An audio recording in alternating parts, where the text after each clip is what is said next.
In my school, they never told us about Yoruba culture, let alone mythology. Probably because the British don't want to draw too much attention to that part of their history. But I really wish they did. Because the Yoruba tradition is filled with remarkable gods, and at the center of it is a goddess you may have heard of, usually described as the goddess of love and beauty. That description barely scratches the surface. She's the one who gave life to the earth when every other god had failed. The only deity permitted to cross between worlds and speak directly to the supreme god. And without her, according to the Yoruba, none of us would be here.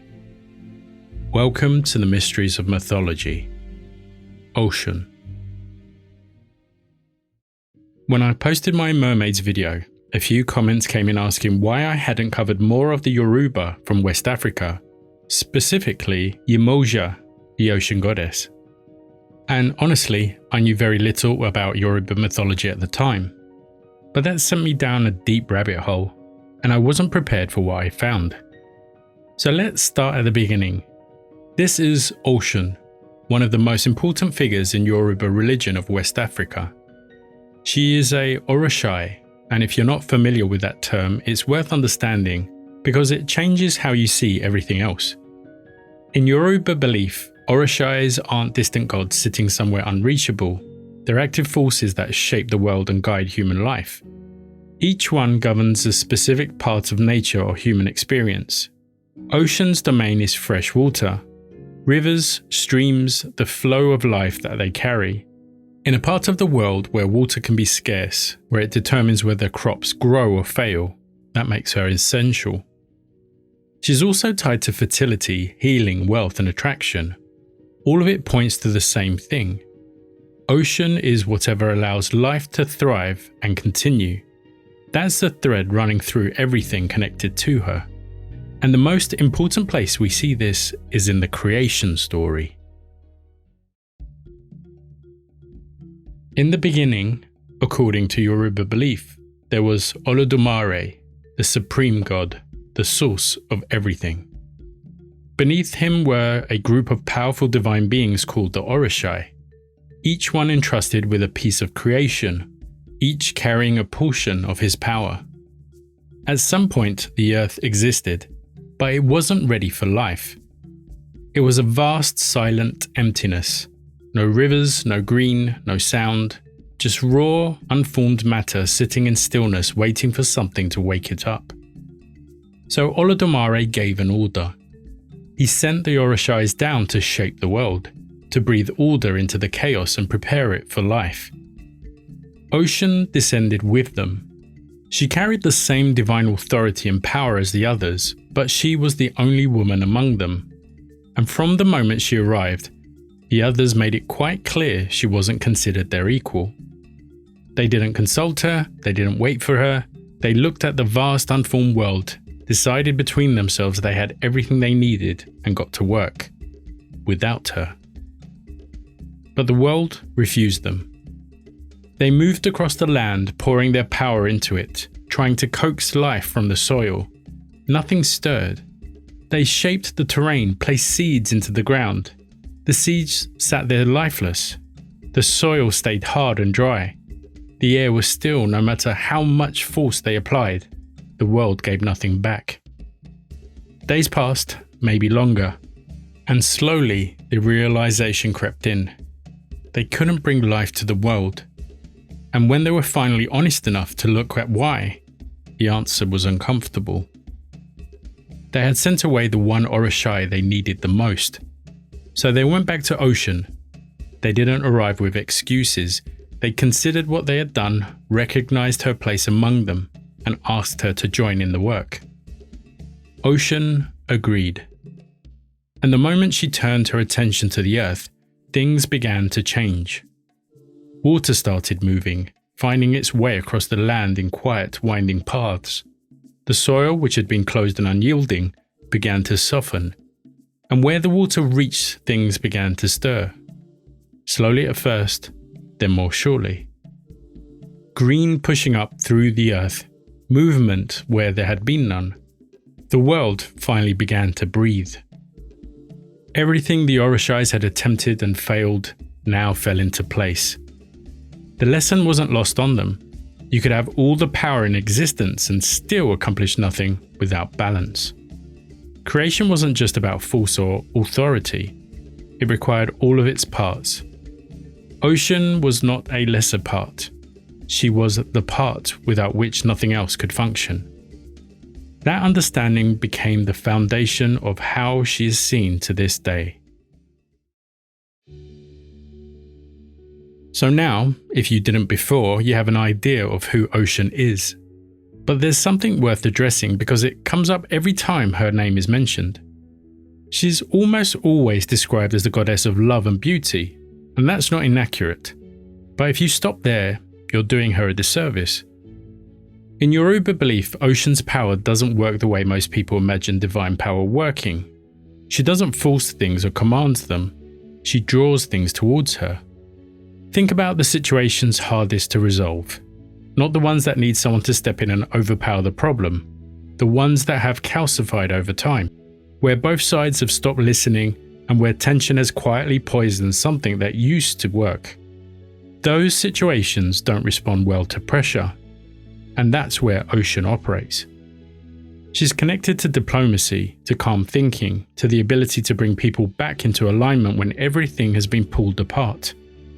She not only heals the body, but she's the restoration of what's been disrupted. It could be relationships, communities, the structures that hold them together. Her link to wealth and prosperity comes from the same place. Where there's balance, stability follows. And from stability comes abundance. So when people call her the goddess of love and beauty, that's true, it's just not the whole picture. But there is another side to her you should be aware of. There's a reason she is a river goddess specifically and not just a general goddess of water. Anyone who's lived next to a river or travelled across one knows it can be helpful or brutal, sometimes within the same season. For most who approach her, she is exactly what the stories describe: generous, nurturing, a source of healing and abundance. But she's not unconditional, and some myths make that really clear. In one story, her own devotees had begun to neglect her. The rituals had grown careless, the offerings had stopped, and Oshun, who had given everything to the people who called on her, had been quietly set aside. Big mistake. She sent the rains, so powerful they created a flood that threatened to swallow the earth entirely. It took her followers to show their genuine devotion before she called the waters back. She didn't destroy the earth, but she came close enough to make a point. Even the other Orishas learned this lesson. In another story they overstepped. They grew arrogant and decided they no longer needed to answer to Olodumare. His response was to withhold the rain. The rivers dried up, the lands followed, and Orishas, powerful as they were, found themselves helpless. If you remove what sustains the world, everything else falls apart, and Oshun is that sustaining force. Every detail connected to Oshun carries a meaning. Yellow and gold are her colours. They appear in offerings, in altars, and in how she's depicted. Then there is honey. Oshun is often shown with a pot tied around her waist, and it's one of the most common offerings made to her. But there is a rule that before offering honey, it must first be tasted. The practice comes from a story in which Oshun was nearly poisoned with tainted honey. Mirrors also appear constantly in her depictions. She's often shown holding one or looking into it. The fan also appears in ritual use. It disperses negative energy and invites positive energy in. And then there's the peacock feathers. In one story, Oshun transformed into a peacock to reach Olodumare during a crisis. She flew towards the sun to save the world, but the journey burnt her feathers away one by one. By the time she arrived, she had become a vulture, but she continued. Olodumare, moved by what she had done, restored her, and appointed her as his messenger. Olodumare gave Oshun the specific title of Messenger of the House of Olodumare, and decreed she would always be welcomed in the heavens. But Oshun doesn't exist in the past. She's very much alive today, more than you may think. In the city of Osogbo, in southwestern Nigeria, there is a forest. It follows the bank of the Osun River, dense and largely undisturbed, and it has been considered sacred ground for roughly 600 years. This is the Osun Osogbo Sacred Grove. It's not a monument or a museum. It's a living place of worship that has been in continuous use since the city itself was founded. The early settlers of Osogbo, led by a man named Olotumehin, were searching for a place to establish their community. They found a location near the river and began to clear the land. But as they cut down the trees, Oshun appeared from the water. She told them they had encroached on her grove, but rather punished them, she made them an offer. Leave this place intact, honor her each year, and she would protect the community and bring them prosperity. They agreed. That agreement is the reason Osogbo exists where it does today. Within the grove there are 40 shrines, sculptures and artworks dedicated to Oshun and other Yoruba deities, 2 palaces, 5 sacred places, and 9 worship points along the river banks, each with designated priests and priestesses. These traditions have run unbroken for centuries, although they nearly didn't. In the 1950s, the grove fell to neglect. Shrines were abandoned, priests left. The protections that had kept the forest intact began to break down. Fishing, hunting, the felling of trees, all forbidden, began to happen freely. The grove was slowly disappearing. What saved it was an unlikely figure. An Austrian artist named Susanne Wenger, who helped reinstate the traditional protections and spent decades restoring the sacred art within the grove. In 2005, it was inscribed as a UNESCO World Heritage Site. Each August, the Osun Osogbo Festival takes place over 2 weeks. It begins with the traditional cleansing of the city called Iwo Popo, followed 3 days later by the lighting of a 500-year-old 16-point lamp. The festival builds towards a procession from the king's palace to the shrine at the end of the grove. At the center of that procession is the Arugba, a young woman chosen from royal lineage who carries a sacred calabash filled with offerings through the city to the river. She is believed to carry Oshun's presence with her as she walks. Devotees make the pilgrimage from across the world: Brazil, Cuba, Trinidad, United States. Wherever the Yoruba tradition took root during the slave trade, people find their way back there. The grove remains active. Worship takes place daily, weekly and monthly, not just during the annual festival. For those that come here, it's not a cultural artifact preserved behind glass. It's a direct connection to Oshun as a living force. Oshun's story doesn't end in Nigeria. To understand how far it reaches, you have to reckon with one of the most brutal chapters in human history. During the transatlantic slave trade, between the 16th and 19th centuries, millions of Yoruba people were taken from West Africa and shipped to the Americas. They arrived with nothing more than their language, their stories and their beliefs, and they held on to them. In Cuba, enslaved Yoruba people became known as the Lokumi, and from their traditions grew the religion of Santería. In Brazil, it became Candomblé. These weren't just copies of what existed in West Africa.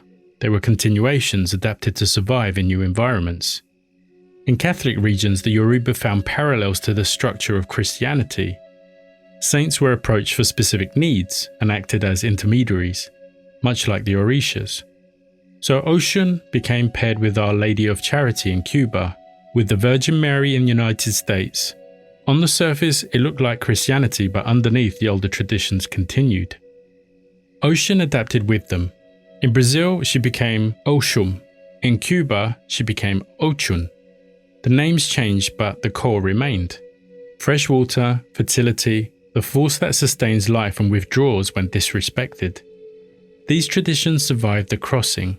They survived generations of suppression, and they're alive today. The world tried to move forward without her once before, but it didn't work then either. Have you heard of Yoruba mythology before? And would you like to know more about them? Let me know in the comments.